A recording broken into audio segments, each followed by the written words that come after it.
Merci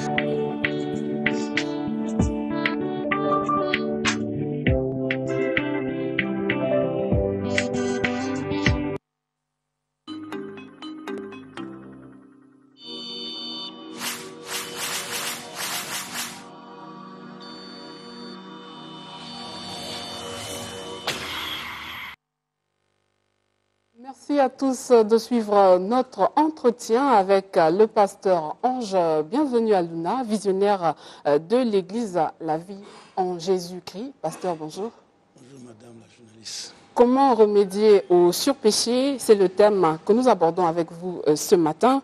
Par surpéché, on entend le fait de pécher de façon excessive. En un mot, c'est un péché chéri. Et dimanche dernier, nous avions donc parlé des méfaits du surpéché. Un petit rappel, pasteur, sur les méfaits justement du surpéché. Ok, merci beaucoup. Nous sommes appuyés, le verset, nous étions sur 2 Samuel chapitre 12, le premier verset jusqu'au 15e. C'est ce qui s'était passé entre David et Bathsheba. Donc, et je tiens à rappeler, oui, le surpéché, c'est un péché qui s'ajoute sur un péché qui est non confessé. Alors, David qui a vu Bathsheba qui prenait le bain, lui qui était sur le toit de sa maison. Alors, dès que David a vu Bathsheba, et on appelle ça, nous avons appelé ça par la convoitise des yeux. Et cette convoitise a conduit David à coucher avec Bathsheba. Et 2, après avoir eu des rapports sexuels avec Bathsheba, Bathsheba est tombée enceinte. 3, ça a poussé David à tuer Uri, qui était son mari. 4, et quand Dieu le Seigneur s'est énervé et leur enfant a été tué, et le malheur est rentré dans la maison de David. Voilà un peu d'une manière succincte les méfaits, les conséquences que David a eu à subir concernant le surpéché. Donc, s'il avait remédié, dès qu'on regarde Bathsheba, alors David sera épargné de beaucoup de choses qui se sont déroulées dans sa maison. Voilà un peu d'une manière. Bref, donc le surpéché vous renvoie loin de Dieu. Le surpéché, votre relation avec Dieu est coupée. Le surpéché vous entraîne à la mort. Le surpéché fait introduire le malheur dans votre maison. Et voilà un peu d'une manière succincte. Venons-en donc aux remèdes, pasteur. Quels sont donc les remèdes comment remédier au surpéché? Merci, madame la journaliste. Alors, oui, David est passé par là, c'est notre appui, le texte de base. Si nous allons dans le livre de Psaume 51, le 5e verset, vous comprenez, c'est David qui dit, Seigneur, que ce péché est constamment devant moi. Donc, David, il n'était pas la première personne. Donc, il succombait. Il ne laissait pas passer les femmes quelque part. Donc, ce péché est constamment. Donc, ce péché que nous avons appelé le surpéché entraîne quelqu'un dans les dégâts, comme nous avons su le souligner. Alors, comment se remédier à cela? Écoute ce que nous dit Proverbe chapitre 6, le 5e verset. Ça, c'est son fils Salomon, un homme sage. Il nous dit, dégage-toi comme la gazelle de la main du chasseur. Donc, parce que quand tu tombes dans ce péché, le surpéché, tu te retrouves, tu es comme un animal qui se retrouve dans la main du chasseur. Salomon dit, dégage-toi, comme l'oiseau de la main de l'oiseleur. Alors, donc tu dois te dégager. Donc, Salomon comprend que le surpéché, le péché, c'est une puissance. Donc, une fois tombé, il faut vite se dégager. Sinon, tu serais sa proie. Alors, les remèdes, écoute ce que nous dit, nous sommes dans Actes chapitre 3, le 19e verset. La Bible dit, repentez-vous donc et convertissez-vous pour que vos péchés soient effacés. Alors, lorsqu'on parle de la repentance, ici on nous parle, il faut qu'il ait une repentance sincère. Parce qu'une repentance sincère rétablit ta relation coupée avec Dieu. Une repentance sincère débloque les situations qui étaient bloquées. Une repentance sincère délivre une âme qui a connu une chute. Alors, donc, pour remédier à ce péché, Madame la journaliste, c'est comme quelqu'un qui veut démarrer une voiture, mais cette voiture, la personne n'a pas réparé cette voiture. Donc, d'où la repentance est l'une des voies qui est une obligation. Alors, lorsqu'on parle de la repentance, le mot repentance signifie, c'est-à-dire le changement de direction et de mentalité. Un changement radical. Je suis en face de vous. Lorsqu'on parle de la repentance, alors je me mets de l'autre côté. Donc, c'est une décision. Et lorsqu'on parle de la repentance, c'est faire demi-tour, c'est rectifier et c'est se détourner totalement du mal. Alors, d'où il y a des séances où la repentance, ce n'est pas seulement demander pardon. On peut demander pardon, mais sans se repentir. La repentance, ce n'est pas seulement confesser seulement le péché. On peut confesser le péché sans se repentir. Et la repentance n'est pas être désolé. Alors, parler de la repentance a 3 mécanismes. Et c'est un processus qui nous conduit à 3 étapes. L'étape numéro 1, nous avons la confession de nos péchés. L'étape numéro 2, nous avons d'abord la réparation de ce que nous avons eu à commettre. L'étape numéro 3, c'est la transformation. Et ce sont ces 3 éléments et nous voulons décortiquer ce matin. Donc, on commence par la confession. Okay. Voilà. Donc, à ce niveau, confesser, c'est quoi au juste? Lorsqu'on parle de la confession, confesser, c'est faire connaître ses péchés. Confesser, c'est déclarer ses péchés. On les déclare. On ne doit pas les garder parce qu'aux yeux de Dieu, nul ne peut se cacher. On déclare auprès d'un serviteur. Oui, nous avons 2 niveaux. On va en arriver. Allez-y. Ok. Alors, 1 Jean chapitre 1, le 9e verset, nous dit, si nous confessons nos péchés, il est fidèle et juste pour nous les pardonner et nous purifier de toute iniquité. Ça, c'est la Bible qui nous le dit. Alors maintenant, en revenant à votre question, oui, on confesse à Dieu. On dit ce qu'on a fait à Dieu. Maintenant, si tu es condamné dans ce péché, c'est-à-dire le péché chéri, parce que le péché chéri, c'est un péché où vous êtes inondé. Vous n'arrivez pas à vous en sortir. Et c'est le pardon de chaque jour. Malgré vous demandez pardon, mais vous êtes là cloué. C'est ce que je viens de dire, comme David a dit dans Psaume 51, le 5e, il dit, mon péché est constamment de... Il dit mon péché. Donc c'est un péché qui le tressaillit.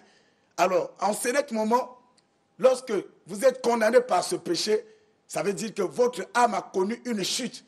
Alors, en ce moment, que faut-il faire? La Bible nous dit dans Jacques chapitre 5, verset 16, « Confessez donc vos péchés les uns aux autres et priez les uns pour les autres afin que vous soyez guéris. » Parce que une âme qui a connu d'une chute, on a besoin de se confesser envers une autre personne, digne de confiance bien sûr, remplie du Saint-Esprit, et cette personne va prier pour vous.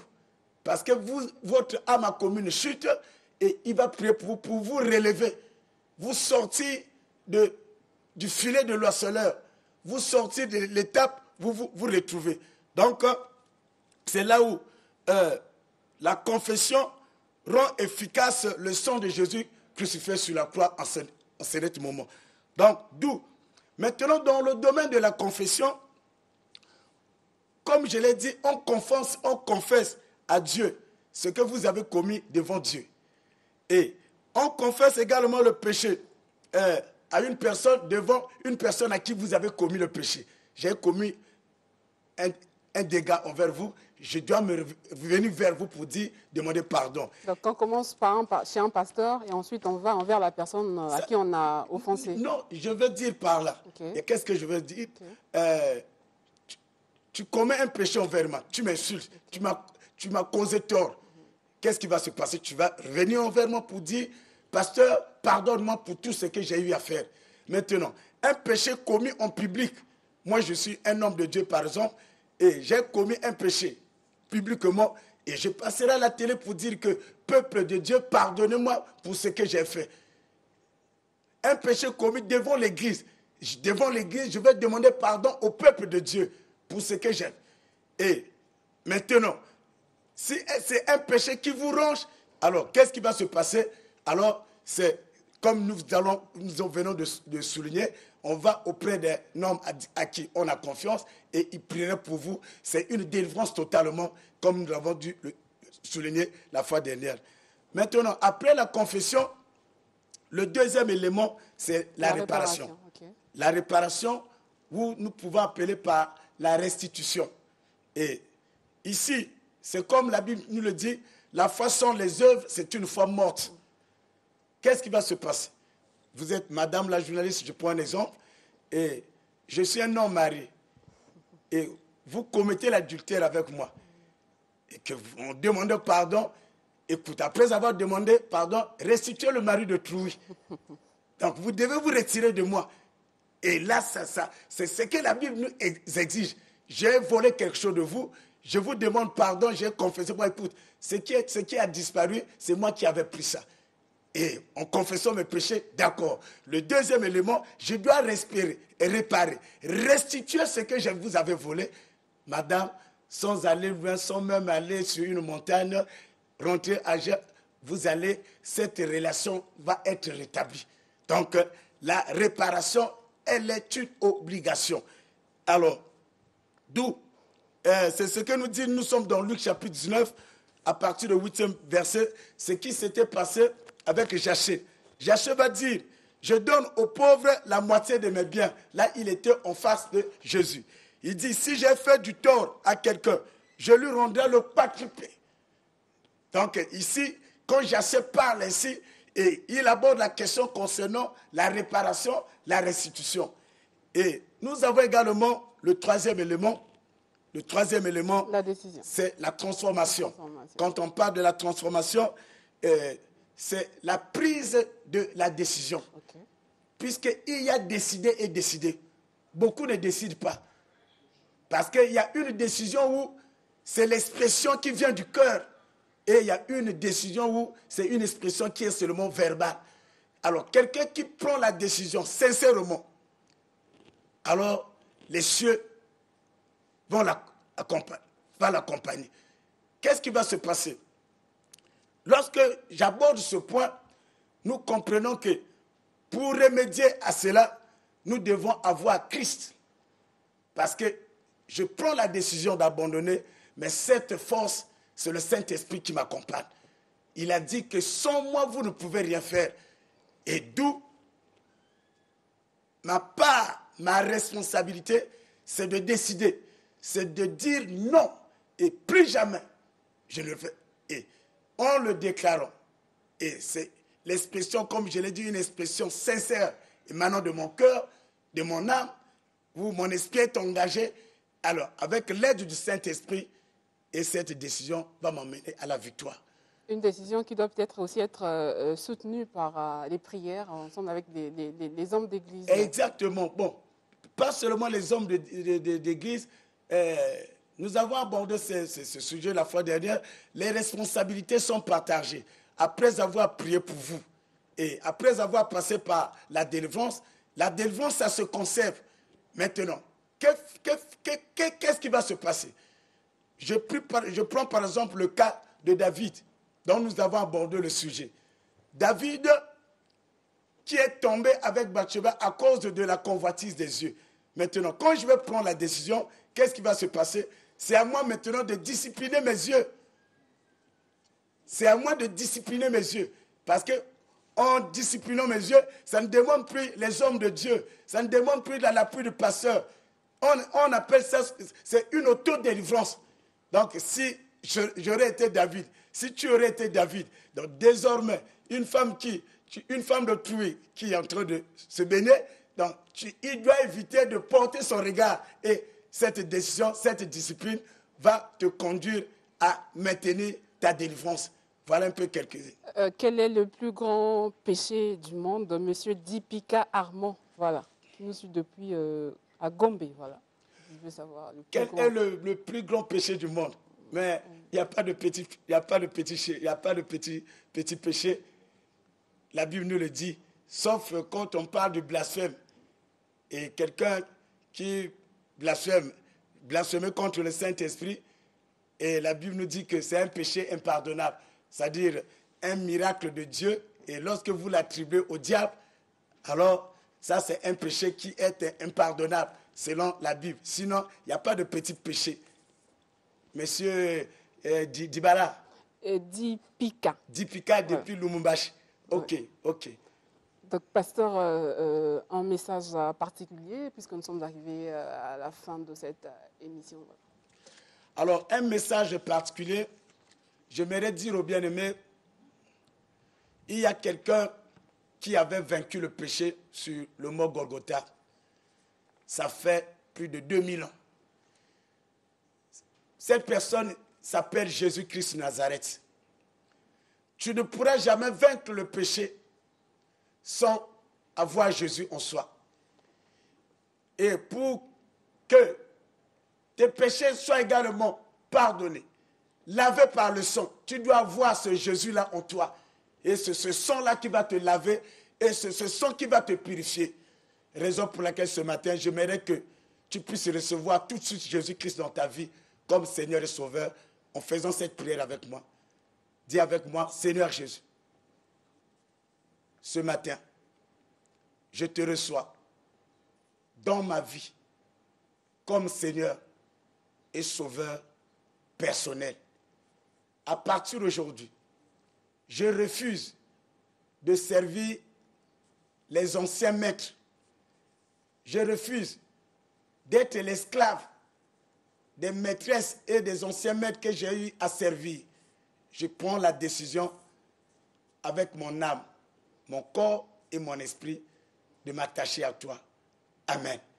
Et en le disant, que Dieu te bénisse parce que tu viens de prendre une décision très importante dans ta vie. Et pour le reste des détails, alors, il y a une église peut-être à côté de vous. Va auprès d'un pasteur si tu vis ces choses et il va compléter ce que je n'ai pas pu tout dire. Un numéro de téléphone? Un numéro de téléphone, je suis au 00242 663 71 52. 00242 663 71 52. Et ce même numéro, vous pouvez m'écrire dans le WhatsApp, je vais vous répondre. Et si vous pouvez également cliquer Église la vie en Jésus-Christ, vous allez avoir tous nos coordonnées.